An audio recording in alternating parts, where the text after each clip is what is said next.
Stop Now, a social experiment enterprise.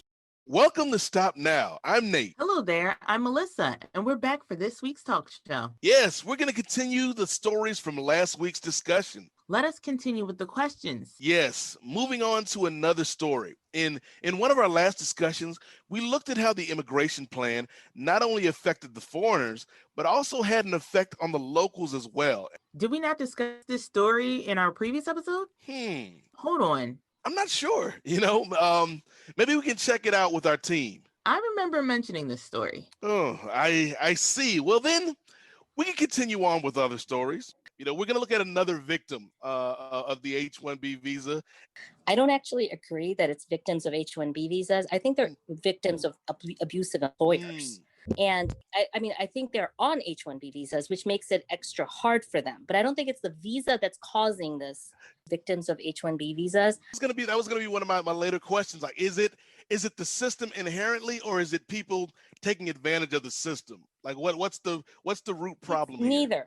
In my opinion, okay, I think there are abusive employers in general, right? Citizens have labor disputes all the time. Right. I think it makes it more difficult for H-1B holders when they face an employer dispute, because not only are they out of money, they're usually out of visa too. So I think that my personal view on this is not so much that these are visa related abuses. They're connected with the visa because I think the impact is stronger when they are on a temporary visa and an employer is behaving in a certain way. And there's also a slightly power play here, because at any time there's abuse, whether it's domestic abuse or employer abuse, you see that the person who is doing the abusing has the perception that they're a little bit more in power. Correct. And we see that with this year with the Me Too movement, we've seen that power abuse across the board in so many industries. And so I don't think it's specific to H-1B visas. I think that's an important clarification, and we appreciate that. So let's talk about Brandon, because I'd like to hear your thoughts on Brandon's story. So Brandon is a middle-aged programmer who has struggled to afford care for his daughter. He was born with L4 spina bifida and hydrocephalus, but Brandon was fired from his last job and he was replaced by an H-1B guest worker. Brandon had to train this worker. Brandon struggled to find medical insurance for his daughter. He was busy training the replacement, and the truth is, Brandon feels like it's cheap labor for corporations to line the pockets of the business owners and it shouldn't have been. Politicians. The whole idea is, again, the prevailing wage requirement is there in place so that it's not cheap labor. Yes, right? And for somebody in this position, like what would you say to Brandon, who has those these thoughts about his particular situation? Something that was, again, the employer did not follow rules is probably what happened, because this is the violations, right? An employer, according to the rules, according to the H-1B rules, the employer is not allowed to make the employee pay for their application. Okay. So when an employer says to an employee, I want you to pay me money so I can apply for your visa, that itself is a violation. The rules are actually set to protect U.S. workers. The rules are set such that the employer is supposed to pay them prevailing wage and pay for their application. So it inevitably becomes more expensive for an employer to hire somebody on a visa than to hire a citizen.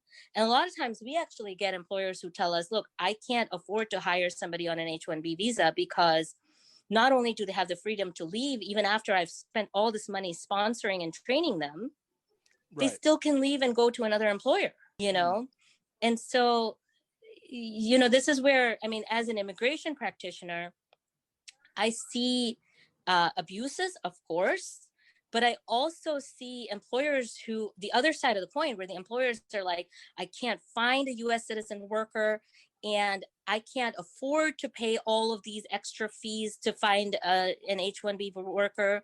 So I'm a small time employer. What do I do? So I see kind of that segment from both sides.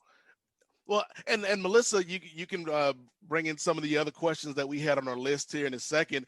But I did want to kind of dovetail off of that, Dinu, in the sense that I feel like everything has been affected by the biggest story of the year, which is COVID-19.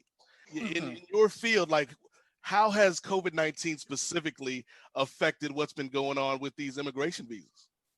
Well, people are losing jobs, and for a person on visa, losing the job means losing their visa. Okay. And so, of course, it's gotten, very serious. It's gotten people to take on additional schooling. I mean, some of my clients are like, I lost my job, I'm out of visa. Now there's like this executive order banning H-1B visa from entering. So even if I go back, I can't come back until this executive order is lifted. And so now, like, what do I do? And oftentimes if they're like a master's degree holder and they end up having to get a second master's so they can ride this COVID-19 out. So we see people taking on additional education. That's a common solution for people. Hey, I'm, this master's degree I've always wanted to get. Now's the time because I'm out of work, Right. So we see that happening. We see a lot of people leaving. Actually, I'm seeing a lot of people going to Canada. Interesting. I mean, I wouldn't want to have that happen unless there's a replacement. And I think that as a country, you're looking at, H-1B visas should be eliminated, okay? And they should be eliminated, but there should be a way we can train U.S. citizen workers to fill those jobs. The problem is that it's the same problem with medical schools, right? We're getting foreign medical students, but how hard is it to get into medical school, right? So you have U.S. students who can't even get into medical schools, and then they have shortages of doctors. Yeah. So it's a pipeline problem. Right. So the problem is we're not doing a good enough job training our student force to fill those jobs. And then we have a shortage. Yeah. So you can't eliminate the top and you can't eliminate the solution without solving it from the ground up. Right. And so, you mentioned there were some changes. Do any of the changes kind of address some of those issues that you brought up?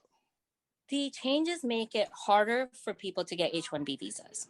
And that is going to be, if these changes are implemented, it means that the prevailing wage, which is already at a certain level, is going to be increased by about 43%. Oh, wow, that's a lot. Okay. So in my opinion, in my views, there are so many issues that are created, and I agree that there are issues. There's no question about it. But the issues are created because we have a fundamental education to workforce connection issue. Our workforce demands a certain type of marketplace. Our education is not designed for it. And the second thing is that when we eliminate, the H-1B worker force, before we address the root pipeline issue, before we address it, then what we're doing is we're losing on the global competition to countries like Canada, Australia, who are welcoming these people. Okay, all right. So how does an H-1B visa holder file a complaint? They file it with the Department of Labor, just like any employee would file. For the H-1B visa holder than if it were, the average Joe or the average Jill trying to apply? It's not more difficulties, and this is where I come in. Like, I educate people on it. There's a problem because people are not educated in this process. And they're afraid. I mean, legitimately, they're afraid because the system makes it very easy to fire an H-1B worker. Hey, you can't pay him the prevailing wage. Well, you're not allowed to just keep him on the books. Then get rid of him. And the employee, a lot of times, there's like, well, then what does this mean? Because now I have a spouse and kids, and my kids are going to school. And what does this mean for me? They're always living on the edge. Like, I could be fired at any time. I would be losing. My whole family would be suffering because of it.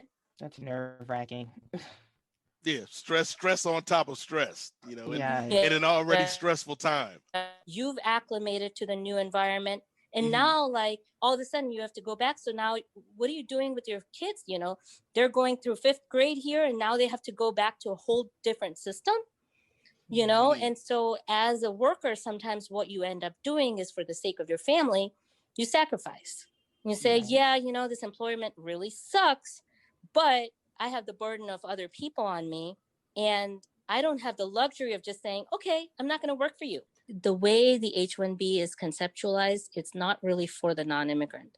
It's conceptualized in a way to meet an employment need for a company. So it is a company's visa. The company owns the H-1B visa, not the individual. And the company is essentially, when they apply for a green card, what they're saying, H-1B has a maximum term of 6 years. You can't stay on an H-1B for more than 6 years unless the company makes a proving that they need you here permanently. And in order to prove, that's how it's tied. And in order to prove that they need you here permanently, they actually have to do advertising campaign first to try and replace you with the U.S. citizen worker. We definitely appreciate the question from the listeners out there. Again, any questions, call the number, let us know, because we definitely want to get more clarification. And like you said, education, I think, is a very key component to all of this. I didn't want to get too political, but we are in an election season, and I wonder, like, how much varying administrations, like, what effect does that have on the work that you do? I'm always listening and paying attention to the news. It's what I find is that there's just a lot of flux with different policies and everything around the election time. And I think we can expect that there will be some additional news related items. I mean, H-1B, I think, in my opinion, H-1B ends up becoming very politicized, and by both parties. And I don't, hear, like, both parties, as soon as they get into power, I mean, something or the other changes with regards to immigration. And so we're always paying attention.